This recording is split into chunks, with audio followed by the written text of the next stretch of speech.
இதெல்லாம் உண்மை நடந்து பேப்பரில் வந்தது தான். இப்படி தான் இருக்குது உலகம். இதுக்கு நடுவில் அதான் ஒவ்வொருத்தருக்கும் ஒவ்வொரு நொடி முக்கியம். ஜெயகாந்தன் சொல்லுவார், வாழ்க்கை என்பது அந்தந்த நேரத்து நியாயம் பார்.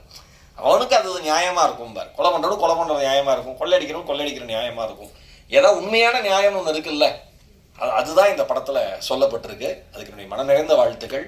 மணி டைரக்டர் மணிவர்மாவை எவ்வளோ வாழ்த்துறோமோ அவங்க வீட்டில் இருக்கிற மனைவியை நான் அவ்வளோ வாழ்த்த சகோதரி கடமைப்பட்டிருக்கேன்.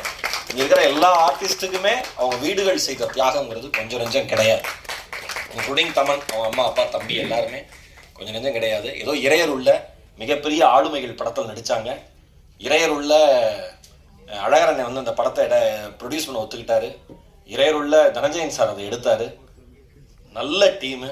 கேபிள் சார் நல்லா தெரியும் எனக்கு.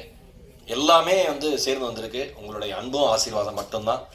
நீங்கள் படம் எப்படி அப்படின்னு யாராவது கேட்டாங்கன்னா, இந்த மைக்கை படம் முடிஞ்சு வெளில வரப்போ மைக்கை நிட்டுறாங்கல்ல, அவனுக்கிட்ட தான் கேட்கணும். படம் எப்படி? Super bro. Right bro. அவன் எவனே தெரியாது. சில பேர்லாம் ஒரே ஆள் 5 படத்துக்கு ரப்பி சொல்கிறான் சார். காசு கொடுத்து ஒரு படமாக பார்க்க வச்சு அவனையும் அனுப்புகிறாங்க. அவன் 5 படம். அதனால நீங்கள் பாருங்க.